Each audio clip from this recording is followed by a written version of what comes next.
Kepala BP Batam Muhammad Rudi bersama para pejabat teras di lingkungan BP Batam meninjau pembangunan dermaga Batu Ampar. Selain meninjau progres pembangunan pintu masuk pelabuhan, Muhammad Rudi juga meninjau kondisi bangunan-bangunan yang terletak di dalam lokasi pelabuhan yang selama ini dipakai sebagai gudang bongkar muat. Kepala BP Batam menyebutkan optimis mampu mewujudkan cita-cita Batam menjadi kota transshipment atau pusat bongkar muat oleh kapal. Untuk mewujudkan itu, salah satunya dengan pembangunan pelabuhan.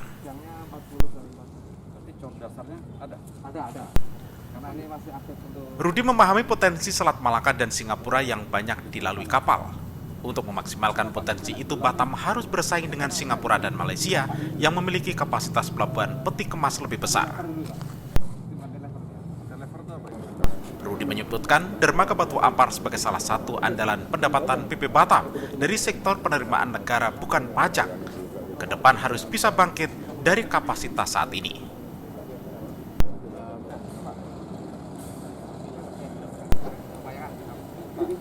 Pembangunan pelabuhan Batu Ampar akan terus dikontrol. Pelabuhan bisa terwujud dalam waktu 2 hingga 3 tahun ke depan agar dapat bermanfaat dan memberikan dampak positif bagi masyarakat.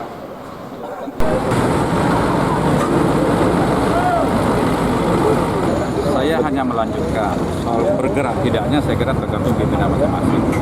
Tapi saya, Bapak Deputi, ada Pak Direktur, Bapak di Karo Humas. Semua yang ada ini kita hanya sepakat apa cita-cita pendahulu kita terwujud, kita wujudkan. Contoh hari ini kita hadir, kalau kita lihat dermaganya saja mungkin sudah kita pesimis atau optimis. Jadi mari kita bangkitkan supaya kita optimis. Dari mana kelemahan-kelemahan ini mulai kita selesaikan. Bukan berarti kita tidak kerjasama dengan orang lain, kita langsung pesimis, tidak. Kita jalan terus. Maka anggaran dari BP Batam ini cukup besar yang saya arahkan ke sini. Tidak lain untuk menyambut bagaimana pelabuhan ini betul-betul bisa bertaraf lebih baik dari sekarang ini. Saya tidak bilang menyaingi sana, enggak. Tapi bisa lebih baik dari sekarang ini.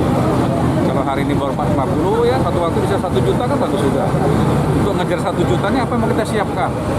Salah satunya ya ini, apa kita diri sekarang ini. Kalau ini sempurna bagus, orang akan masuk dan tidak akan ragu-ragu.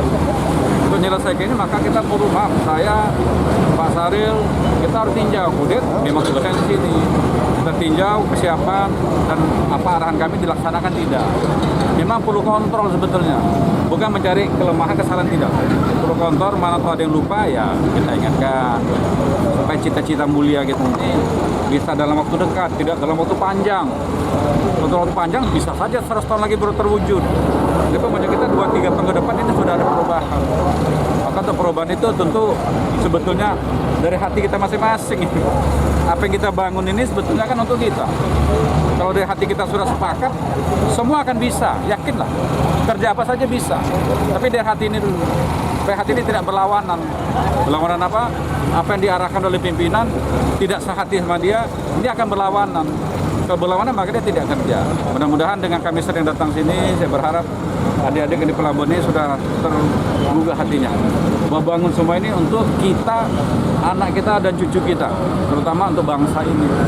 Kalau Batam maju semua kan bagus, semua akan bahagia. Apalagi sebelah kita tentu bangga juga. Kalau kita banding jauh sekali, karena bangunannya banyak sekali dan sini lebih banyak kurangnya daripada banyaknya gitu. Mudah-mudahan dengan kita kontrol, apalagi sudah ada sistem-sistem yang kita bangun supaya pelabuhannya betul-betul bisa bertaraf ya bertaraf internasional. Ini dalam tahap penyelesaian karena RIP-nya sudah kita ajukan, mudah-mudahan dalam waktu tidak terlalu lama selesai, maka pelabuhannya sudah punya rencana induk pelabuhannya sendiri. Turut mendampingi Rudi, anggota bidang pengusahaan BP Batam Sahril Japarin, Direktur Badan Usaha Pelabuhan Dendi Kustinandar, Kepala Dinas Kominfo Batam Azril Apriansyah, dan pejabat lainnya dari Pemko Batam dan BP Batam.